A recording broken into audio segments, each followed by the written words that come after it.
ಸ್ನೇಹಿತರೆ, 20ನೇ ಶತಮಾನದ ಆರಂಭದವರೆಗೂ ಬ್ರಿಟಿಷರು ತಮ್ಮ 200 ವರ್ಷಗಳ ಆಡಳಿತವನ್ನ ಟಾಲರೆಂಟ್ ಇಂಪೀರಿಯಾಲಿಸಂ, ಸಹಿಷ್ಣು ಸಾಮ್ರಾಜ್ಯಶಾಹಿ ಎಂದು ಹೆಸರಿಸಿ ಸಮರ್ಥಿಸಿಕೊಂಡಿದ್ರು.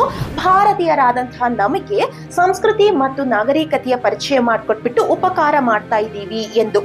ಆದರೆ ಅವರಿಗೆ ತಿಳಿದಿರಲಿಲ್ಲ, ನಮ್ಮ ಭಾರತ ಭೂಮಿಯು ಸಾವಿರಾರು ವರ್ಷಗಳ ಹಿಂದೆಯೇ ಇಂಥದ್ದೊಂದು ಸುವರ್ಣ ಯುಗವನ್ನ ಅನುಭವಿಸಿತ್ತು ಅಂತ ಹೇಳ್ಕೊಂಡು. 1921ರಲ್ಲಿ ಭಾರತದಲ್ಲಿ ಪ್ರಪಂಚದ ಮೊದಲ ನಾಗರಿಕತೆ ಪತ್ತೆ ಮಾಡಿದಾಗ ಅವರ ಭ್ರಮೆ ಅನ್ನೋದು ಕಳಚಿ ಬೀಳತ್ತೆ.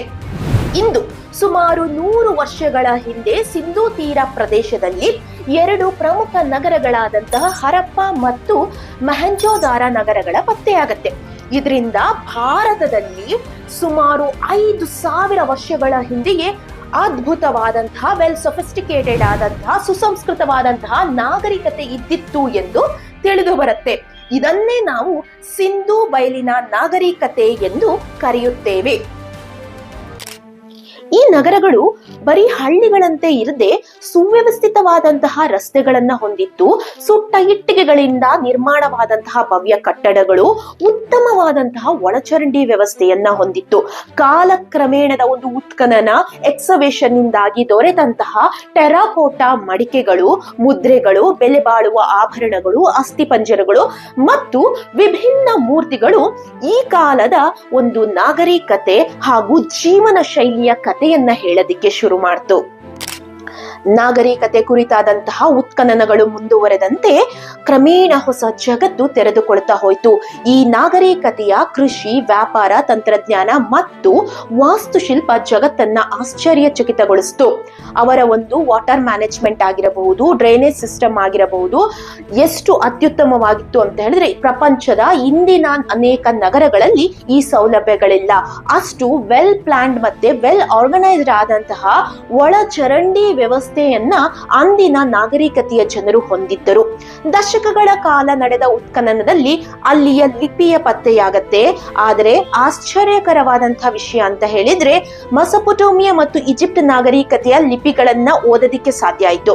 ಆದರೆ ಸಿಂಧೂ ನಾಗರಿಕತೆಯ ಲಿಪಿಯನ್ನ ದಶಕಗಳ ಒಂದು ಪ್ರಯತ್ನದ ನಂತರವೂ ಸಹ ಓದೋದಿಕ್ಕೆ ಸಾಧ್ಯ ಆಗಿಲ್ಲ, ಅದನ್ನ ಡಿಕೋಡ್ ಮಾಡೋದಿಕ್ಕೆ ಸಾಧ್ಯ ಆಗಿಲ್ಲ.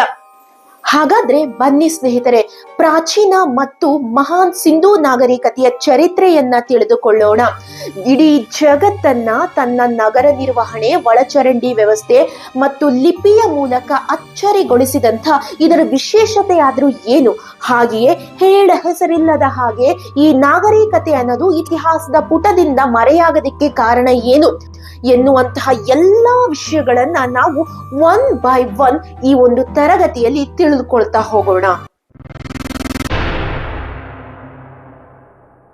ಸಿಂಧೂ ಬಯಲಿನ ನಾಗರಿಕತೆಯ ಅವಧಿಯನ್ನ 3 ಮುಖ್ಯ ವಿಭಾಗಗಳಾಗಿ ವಿಂಗಡಿಸ್ತೀವಿ. ಅದರಲ್ಲಿ ಮೊದಲನೆಯದಾಗಿ ಆರಂಭಿಕ ಹರಪ್ಪ ಕಾಲ, ಕ್ರಿಸ್ತ ಪೂರ್ವ 3300ರಿಂದ ಕ್ರಿಸ್ತ ಪೂರ್ವ 2600 ಅಂತ ಕನ್ಸಿಡರ್ ಮಾಡ್ತೀವಿ. ಇದರಲ್ಲಿ ಸಿಂಧೂ ನದಿಯ ಫಲವತ್ತಾದಂತಹ ಒಂದು ಪ್ರದೇಶದಲ್ಲಿ ಆರಂಭಿಕ ಹರಪ್ಪ ನಾಗರಿಕತೆಯ ಜನರು ನೆಲೆ ನಿಂತುಬಿಟ್ಟು ಕೃಷಿ ಕಾರ್ಯವನ್ನ ಕೈಗೊಳ್ತಾರೆ. ಕ್ರಮೇಣ ಈ ಪ್ರದೇಶಗಳು ಹಳ್ಳಿಗಳಾಗಿ ಪರಿವರ್ತನೆ ಆಗತ್ತೆ. ಕ್ರಿಸ್ತ ಪೂರ್ವ 2600ರ ಹೊತ್ತಿಗೆ ಈ ಹಳ್ಳಿಗಳು ನಗರಗಳಾಗಿ ನಿರ್ಮಾಣ ಆಗತ್ತೆ. ಇನ್ನು ಎರಡನೆಯದು ಅಂತ ಹೇಳಿದ್ರೆ ಪ್ರೌಢ ಅಥವಾ ಆಧುನಿಕ ಹರಪ್ಪ ಕಾಲ, ಮ್ಯಾಚೋರ್ ಹರಪ್ಪನ್ ಪೀರಿಯಡ್ ಅಂತ ಹೇಳ್ತೀವಿ. ಇದು ಕ್ರಿಸ್ತ ಪೂರ್ವ 2600ರಿಂದ ಕ್ರಿಸ್ತ ಪೂರ್ವ 1900 ಅಂತ ಹೇಳ್ಬಿಟ್ಟು ಇದರ ಅವಧಿಯನ್ನ ಅಂದಾಜಿಸಲಾಗಿದೆ. ಇಲ್ಲಿ ಇದನ್ನ ಹರಪ್ಪದ ಸುವರ್ಣ ಯುಗ ಅಂತನೂ ಸಹ ನಾವು ಕರಿತೀವಿ. ದೊಡ್ಡ ದೊಡ್ಡ ನಗರಗಳ ನಿರ್ಮಾಣ ಆಗತ್ತೆ, ನಗರೀಕರಣ ಆಗತ್ತೆ. ಇದಕ್ಕೆ ಉದಾಹರಣೆ ಅಂತ ಹೇಳಿದ್ರೆ ಹರಪ್ಪ, ಮೊಹೆಂಜೋದಾರ, ಲೋಥನ್, ಕಾಲಿಬಂಗಾನ್ನಂತಹ ಮುಂತಾದ ದೊಡ್ಡ ದೊಡ್ಡ ನಗರಗಳ ನಿರ್ಮಾಣ ಈ ಒಂದು ಸಮಯದಲ್ಲಿ ಆಗತ್ತೆ. ಹಾಗೆಯೇ ಈ ಮೂರನೆಯ ಮತ್ತು ಅಂತಿಮವಾದಂತಹ ಒಂದು ಅವಧಿ ಅಂತ ಹೇಳಿದ್ರೆ ಲೇಟ್ ಹರಪ್ಪನ್ ಪೀರಿಯಡ್ ಅಂತ ಹೇಳ್ಕೊಂಡು ಹರಪ್ಪದ ಅವನತಿ ಕಾಲ, ಹರಪ್ಪದ ಅಂತ್ಯಕಾಲ ಅಂತ ಹೇಳ್ಕೊಂಡು ಕ್ರಿಸ್ತ ಪೂರ್ವ 1900ರಿಂದ ಕ್ರಿಸ್ತ ಪೂರ್ವ 1300ರ ಅವಧಿಯನ್ನ ಹರಪ್ಪದ ಅಂತ್ಯಕಾಲ ಅಂತ ಹೇಳ್ಬಿಟ್ಟು ನಾವು ಹೇಳ್ತೀವಿ. ಮೆಸೊಪೊಟೇಮಿಯಾ, ಈಜಿಪ್ಟ್ ಮತ್ತು ಚೀನಾ ನಾಗರಿಕತೆಗಳು ಪ್ರಪಂಚದ ಅತ್ಯಂತ ಪುರಾತನವಾದಂತಹ ಮತ್ತು ದೊಡ್ಡದಾದ ನಾಗರಿಕತೆ ಎಂದೆನಿಸಿತ್ತು. ಯಾವಾಗ ಹರಪ್ಪ ನಾಗರಿಕತೆಯ ಪತ್ತೆಯಾಗುತ್ತೋ ಇದು ಈ ಒಂದು ಪ್ರಾಚೀನ ನಾಗರಿಕತೆಗಳ ಜೊತೆಗೆ ಸೇರ್ತದೆ. ಹಾಗೆಯೇ ಸುಮಾರು 1400ಕ್ಕೂ ಹೆಚ್ಚಿನದಾದಂತಹ ಪ್ರದೇಶಗಳು ಪತ್ತೆಯಾಗಿದೆ. ಅದರಲ್ಲಿ 925 ಪ್ರದೇಶಗಳು ಭಾರತದಲ್ಲಿಯೇ ಇದೆ. ಸಿಂಧೂ ನಾಗರಿಕತೆ ಸುಮಾರು 12,50,000 ಚದುರ ಕಿಲೋಮೀಟರ್ ವ್ಯಾಪ್ತಿಯನ್ನ ಹೊಂದಿತ್ತು ಎಂದು ಅಭಿಪ್ರಾಯ ಪಡಲಾಗಿದೆ. ಜೊತೆಗೆ ಇದು ಇಂದಿನ ಭಾರತ, ಪಾಕಿಸ್ತಾನ ಮತ್ತು ಅಫ್ಘಾನಿಸ್ತಾನದವರೆಗೂ ಹಬ್ಬಿತ್ತು. ಮೆಹೆಂಜೋದಾರ ಮತ್ತೆ ಹರಪ್ಪ, ಆಮ್ರೆಯಂತಹ ಪ್ರಮುಖ ನಗರಗಳು ಇಂದಿನ ಪಾಕಿಸ್ತಾನದಲ್ಲಿದೆ. ಹಾಗೆಯೇ ಕಾಲಿಬಂಗಾನ್, ಲೋಥಲ್, ಸುರ್ಕೋಟಡ, ಬನಾವಲಿ ಮತ್ತು ಧೋಲಾವೀರ ಭಾರತದಲ್ಲಿ ಇದೆ. ಸುಮಾರು 50 ಲಕ್ಷಕ್ಕೂ ಹೆಚ್ಚಿನ ಜನರು ಈ ಸಿಂಧೂ ನಾಗರಿಕತೆಯಲ್ಲಿ ಬಾಳುತ್ತಿದ್ರು ಅಂತ ಹೇಳ್ಬಿಟ್ಟು ಅಂದಾಜಿಸಲಾಗಿದೆ. ಈ ಒಂದು ನಾಗರಿಕತೆ ಅನ್ನೋದು ನೆಲೆ ನಿಲ್ಲೋದಕ್ಕೆ ಮುಖ್ಯವಾದ ಕಾರಣ ಅಂತ ಹೇಳಿದ್ರೆ ಸಿಂಧೂ ಮತ್ತು ಅದರ ಉಪನದಿಗಳ ಫಲವತ್ತತೆ. ಈ ಸಿಂಧೂ ಮತ್ತು ಉಪನದಿಗಳು ಫಲವತ್ತಾಗಿದ್ರಿಂದ ಆ ಪ್ರದೇಶದಲ್ಲಿ ಜನರು ನೆಲೆ ನಿಂತು ಕೃಷಿಯನ್ನ ಮಾಡೋದಕ್ಕೆ ಶುರು ಮಾಡ್ತಾರೆ. ಈ ಕೃಷಿ ಅನ್ನೋದು ಮುಂದೆ ನಗರಗಳಾಗಿ ಪರಿವರ್ತನೆಯಾಗಿ ನಗರೀಕರಣವನ್ನ ಹೊಂದತ್ತೆ.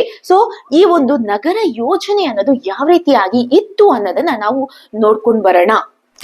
ಈ ಸಿಂಧೂ ನಾಗರಿಕತೆ ಅನ್ನೋದು ಬೆಳಕಿಗೆ ಬರೋದಕ್ಕೆ ಹಲವಾರು ಅಂಶಗಳು ಕಾರಣ ಆಗುತ್ತೆ. 1826ರಲ್ಲಿ ಚಾರ್ಲ್ಸ್ ಮ್ಯಾಸಿನ್ ಎನ್ನುವಂತಹ ಪ್ರವಾಸಿಗ ಪಂಜಾಬ್ ಪ್ರವಾಸವನ್ನ ಕೈಗೊಳ್ಳುತ್ತಿರುವಂತಹ ಒಂದು ಸಮಯದಲ್ಲಿ ಅವನಿಗೆ ಪಾಳು ಬಿದ್ದ ನಗರದ ಅವಶೇಷಗಳನ್ನ ನೋಡ್ತಾನೆ. ಇದನ್ನ ನೋಡಿದಂತಹ ಈತ ತನ್ನ ಪುಸ್ತಕದಲ್ಲಿ ದಾಖಲಿಸಿಕೊಳ್ತಾನೆ. ಅವನಿಗೆ ಮೊದಲೇ ಇತಿಹಾಸ ಹಾಗೂ ಪ್ರವಾಸದ ಬಗ್ಗೆ ಆಸಕ್ತಿ ಅನ್ನೋದು ಇರತ್ತೆ. ಈ ಆಸಕ್ತಿಯಿಂದಾಗಿ ಅವನು ತಾನು ನೋಡಿದಂತಹ ಎಲ್ಲಾ ವಿಷಯಗಳನ್ನ ಪುಸ್ತಕದಲ್ಲಿ ದಾಖಲಿಸಿಕೊಂಡಿರ್ತಾನೆ. ಅವನಿಗೆ ಗೊತ್ತಿಲ್ಲದೆಯೇ ಪ್ರಪಂಚದ ಮೊದಲ ನಾಗರಿಕತೆಯ ನಗರದ ಬಗ್ಗೆ ಉಲ್ಲೇಖವನ್ನ ಮಾಡಿರ್ತಾನೆ.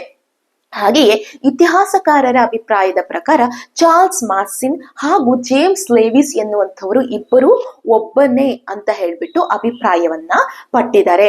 ಈ ಜೇಮ್ಸ್ ಲೇವಿಸ್ ಎನ್ನುವಂಥದ್ದು ಇವನ ರಹಸ್ಯ ನಾಮ, ಚಾರ್ಲ್ಸ್ ಮಾಸಿನ್ ನ ಒಂದು ರಹಸ್ಯ ನಾಮ ಅಂತ ಹೇಳ್ಬಿಟ್ಟು ಹೇಳ್ತಾರೆ. ಹಾಗೆ 1856ರಲ್ಲಿ ಕರಾಚಿಯಿಂದ ಪಂಜಾಬಿನ ಲಾಹೋರ್ನವರೆಗೆ ರೈಲ್ವೆ ಹಳಿಯ ನಿರ್ಮಾಣ ಕಾರ್ಯವನ್ನ ಮಾಡ್ತಾ ಇರ್ತಾರೆ. ಅಲ್ಲಿ ಹರಪ್ಪ ನಗರದಲ್ಲಿ ದೊರೆತಂತಹ ಸುಟ್ಟ ಇಟ್ಟಿಗೆಗಳನ್ನ ಬಳಸ್ಕೊಂಡ್ಬಿಟ್ಟು ನಿರ್ಮಾಣ ಕಾರ್ಯಕ್ಕೆ ಮುಂದಾಗ್ತಾರೆ. ಸೊ ಈ ಒಂದು ಇಟ್ಟಿಗೆಗಳನ್ನ ಪಡೆಯುವಂತಹ ಸಮಯದಲ್ಲಿ ಅಲ್ಲಿ ದೊರೆತಂತಹ ಒಂದು ಮುದ್ರೆಗಳಾಗಿರಬಹುದು, ನಾಣ್ಯಗಳಾಗಿರಬಹುದು ಅಥವಾ ಇತಿಹಾಸಕ್ಕೆ ಸಂಬಂಧಿಸಿದಂತಹ ಆಧಾರಗಳು ಆ ನಗರದ ಮೇಲೆ ಹೆಚ್ಚು ಆಸಕ್ತಿಯನ್ನ ಬರೋ ಹಾಗೆ ಮಾಡತ್ತೆ. ಇತಿಹಾಸದ ಮೇಲೆ ಬೆಳಕು ಚೆಲ್ಲತ್ತೆ ಈ ವಿಷಯಗಳು. ಹಾಗೆಯೇ ಅದರಲ್ಲಿ ಮುಖ್ಯವಾಗಿ ಅಂತ ಹೇಳಿದ್ರೆ ಈ ಅಲೆಕ್ಸಾಂಡರ್ ಕನ್ನಿಂಗ್ ಹ್ಯಾಮ್ಗೆ ಈ ನಗರ ಒಂದು ರಹಸ್ಯವಾಗಿ ಕಾಣುತ್ತೆ. ಅವನಿಗೆ ಆ ನಗರದ ಬಗ್ಗೆ ವಿಶೇಷವಾದಂತಹ ಒಲವು ಮೂಡುತ್ತೆ. ಮೊದಲೇ ಆರ್ಕಿಯೋಲಾಜಿಕಲ್ ಈ ಒಂದು ಪ್ರಾಕ್ತಾನ ಶಾಸ್ತ್ರದ ಬಗ್ಗೆ ಹೆಚ್ಚು ಆಸಕ್ತಿ ಇದ್ದಂತಹ ಅಲೆಕ್ಸಾಂಡರ್ ಕನ್ನಿಂಗ್ ಹ್ಯಾಮ್ ತಾನು ರಿಟೈರ್ಡ್ ಆದ್ಮೇಲೆ, ನಿವೃತ್ತಿ ಆದ ನಂತರದಲ್ಲಿ ಭಾರತದಲ್ಲಿ ಪ್ರಾಕ್ತಾನ ಇಲಾಖೆಯ ಒಂದು ಆರಂಭ ಆಗ್ಬೇಕು, ಸ್ಥಾಪನೆ ಆಗ್ಬೇಕು ಅಂತ ಹೇಳ್ಬಿಟ್ಟು ಪ್ರಯತ್ನವನ್ನ ಪಡ್ತಾನೆ. ಇವನ ಒಂದು ಪ್ರಯತ್ನದ ಸಲುವಾಗಿಯೇ 1861ರಲ್ಲಿ ಭಾರತದಲ್ಲಿ ASI ನ ಸ್ಥಾಪನೆ ಆಗತ್ತೆ. ಆರ್ಕಿಯೋಲಾಜಿಕಲ್ ಸರ್ವೆ ಆಫ್ ಇಂಡಿಯಾದ ಸ್ಥಾಪನೆ ಆಯಿತು. ಇದರ ಒಂದು ಮೊದಲ ಡೈರೆಕ್ಟರ್ ಆಗಿ ಅಲೆಕ್ಸಾಂಡರ್ ಕನ್ನಿಂಗ್ ಹ್ಯಾಮ್ ನ ನೇಮಕ ಆಗತ್ತೆ. ಹಾಗೆ ಈ ಅಲೆಕ್ಸಾಂಡರ್ ಕನ್ನಿಂಗ್ ಹ್ಯಾಮ್ ನನ್ನ ಭಾರತ ಪ್ರಾಕ್ತಾನ ಶಾಸ್ತ್ರಜ್ಞನ ಪಿತಾಮಹ ಅಂತ ಹೇಳ್ಬಿಟ್ಟು ಕರೀತಾರೆ. ಇದರಿಂದಲೇ ಈ ಹರಪ್ಪ ನಾಗರಿಕತೆಯ ಪ್ರದೇಶಗಳು ಈ ASI ಅಡಿಯಲ್ಲಿ ಸಂರಕ್ಷಿಸಲಾಯಿತು ಅಂತ ಹೇಳಬಹುದು. ಇದರಿಂದಲೇ ಇದರ ಒಂದು ಉತ್ಖನನ ಕಾರ್ಯಗಳು ಅನ್ನೋದು ಪ್ರಾರಂಭ ಆಯಿತು. ಇದಾದ ನಂತರದಲ್ಲಿ 1902ರಲ್ಲಿ ಜಾನ್ ಮಾರ್ಷಲ್ ಇದರ ಅಧ್ಯಕ್ಷನಾಗ್ತಾನೆ. ನಂತರದಲ್ಲಿ ಇವನು ಈ ಪ್ರದೇಶದ ಮೇಲೆ, ಈ ಹರಪ್ಪ ನಗರದ ಪ್ರದೇಶಗಳ ಮೇಲೆ ಹೆಚ್ಚು ದೊಡ್ಡದಾದಂತಹ ಉತ್ಖನನ ಕಾರ್ಯವನ್ನ ಕೈಗೊಳ್ತಾನೆ. ದಯಾರಾಮ್ ಸಹನಿ ಅವರು 1921ರಲ್ಲಿ ಪಂಜಾಬಿನ ರಾವಿ ನದಿ ತೀರ ಪ್ರದೇಶದಲ್ಲಿ ಭಾರಿ ಪ್ರಮಾಣದ ಅವಶೇಷಗಳನ್ನ ಪತ್ತೆ ಹಚ್ತಾರೆ. ಆ ಸಮಯದಲ್ಲಿ ಕಾರ್ಬನ್ ಡೇಟಿಂಗ್ ಟೆಕ್ನಾಲಜಿ ಅನ್ನೋದು ಇದ್ದಿದ್ರಿಂದ ಈ ಒಂದು ಅವಶೇಷಗಳಾಗಿರಬಹುದು, ಆಧಾರಗಳಾಗಿರಬಹುದು, ಸಾವಿರಾರು ವರ್ಷಗಳ ಇತಿಹಾಸವನ್ನು ಹೊಂದಿದೆ ಅಂತ ಹೇಳ್ಬಿಟ್ಟು ತಿಳಿದು ಬರುತ್ತೆ. ಹಾಗೆಯೇ ಉತ್ಖನನಗಳು ಮುಂದುವರಿತಾ ಹೋದ ಹಾಗೆ ಆ ಪ್ರದೇಶದಲ್ಲಿ ಬೃಹತ್ತಾದಂತಹ ನಗರದ ಒಂದು ಪತ್ತೆ ಆಯ್ತು. ಅಲ್ಲಿನ ಪ್ರಾದೇಶಿಕ ಜನರು ಆ ಪ್ರದೇಶಕ್ಕೆ ಹರಪ್ಪ ಅಂತ ಹೇಳ್ಬಿಟ್ಟು ಕರೀತಾ ಇರ್ತಾರೆ. ಅದಕ್ಕೋಸ್ಕರ ಹರಪ್ಪ ನಗರ ಅಂತ ಹೇಳ್ಬಿಟ್ಟು ಆ ಉತ್ಖನನದಿಂದ ಕಂಡು ಬಂದಂತಹ ನಗರಕ್ಕೆ ಹೆಸರಿಸ್ತಾರೆ.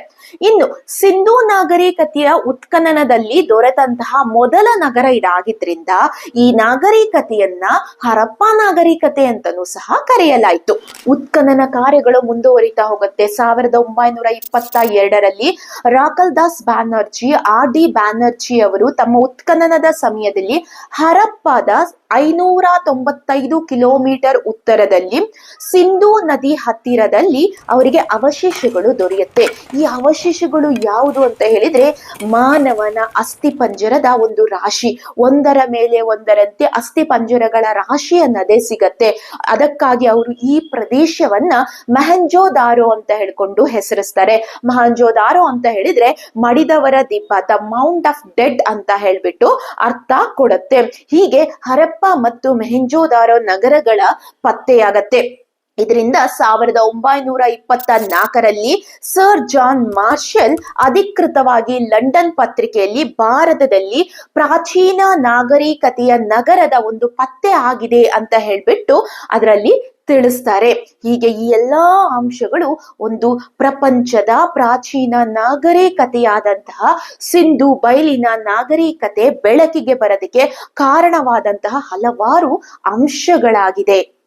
ಇವರ ನಗರ ಯೋಜನೆ ಅಡ್ವಾನ್ಸ್ಡ್ ಅರ್ಬನ್ ಪ್ಲಾನಿಂಗ್ ಸ್ಕಿಲ್ ಅನ್ನ ತೋರಿಸುತ್ತೆ. ಕಟ್ಟಡಗಳು ಸುಟ್ಟ ಇಟ್ಟಿಗೆಗಳಿಂದ ನಿರ್ಮಾಣ ಆಗಿತ್ತು. ಪ್ರತಿಯೊಂದು ಇಟ್ಟಿಗೆಗಳು ಸಮಾನವಾದಂತಹ ಅಳತೆಯನ್ನ ಹೊಂದಿತ್ತು.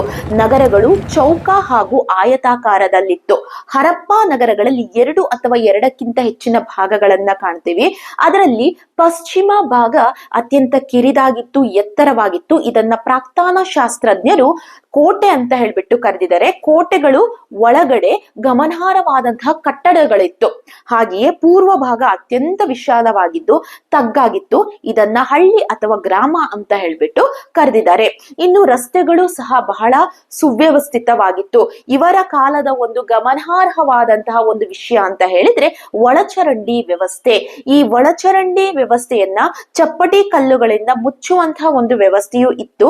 ಹಾಗೆಯೇ ಚರಂಡಿಗಳನ್ನ ಕಾಲದಿಂದ ಕಾಲಕ್ಕೆ ಶುಚಿಯಾಗಿಡೋದಕ್ಕೋಸ್ಕರ ಅಲ್ಲಲ್ಲಿ ರಂಧ್ರಗಳನ್ನ ನಿರ್ಮಿಸಲಾಗಿತ್ತು. ಅಂದ್ರೆ ಇವರು ಶುಚಿತ್ವದ ಕಡೆಗೆ ಹೆಚ್ಚಿನ ಗಮನವನ್ನ ಕೊಡ್ತಾ ಇದ್ರು. ಇನ್ನು ಮನೆಗಳು 1 ಅಥವಾ 2 ಅಂತಸ್ತಿನ ಕಟ್ಟಡಗಳನ್ನ ಹೊಂದಿತ್ತು. ಒಳಾಂಗಣದಲ್ಲಿ ಕೊಠಡಿಯ ವ್ಯವಸ್ಥೆ ಇತ್ತು. ಮನೆಯ ಬಾಗಿಲುಗಳು ರಸ್ತೆಯ ಮಗ್ಗುಲಿನಲ್ಲಿತ್ತು. ಆದ್ರೆ ಯಾವ ಕಿಟಕಿಗಳು ಸಹ ರಸ್ತೆಗೆ ಮುಖ ಮಾಡಿಕೊಂಡು ಇರಲಿಲ್ಲ. ಹಾಗೆಯೇ ಪ್ರತಿಯೊಂದು ಮನೆಯಲ್ಲೂ ಸ್ನಾನದ ಗೃಹಗಳನ್ನ ಕಾಣ್ತೀವಿ. ಮನೆಯಲ್ಲಿ ಬಳಸಿದಂತಹ ಕಲುಷಿತ ನೀರು ಹಾಗೂ ಸ್ನಾನದಲ್ಲಿ ಬಳಸಿದಂತಹ ನೀರು ಮೋರಿಯ ಮೂಲಕ ಹೊರಗಿನ ಚರಂಡಿಗೆ ಸೇರಿಸುವಂತಹ ಒಂದು ವ್ಯವಸ್ಥೆ ಇದ್ದಿತ್ತು. ನೀರಿನ ವ್ಯವಸ್ಥೆ ಅತ್ಯುತ್ತಮವಾಗಿತ್ತು. ಇದಕ್ಕೆ ಸಾಕ್ಷಿ ಅಲ್ಲಿ ದೊರೆತಂತಹ ಬಾವಿಗಳು ಆಗಿವೆ. ನೀರಿನ ಅಭಾವವನ್ನ ತಪ್ಪಿಸೋದಕ್ಕೋಸ್ಕರ ವಾಟರ್ ರಿಸರ್ವೈಸರ್ ಗಳನ್ನ ನಾವು ಕಾಣಬಹುದು.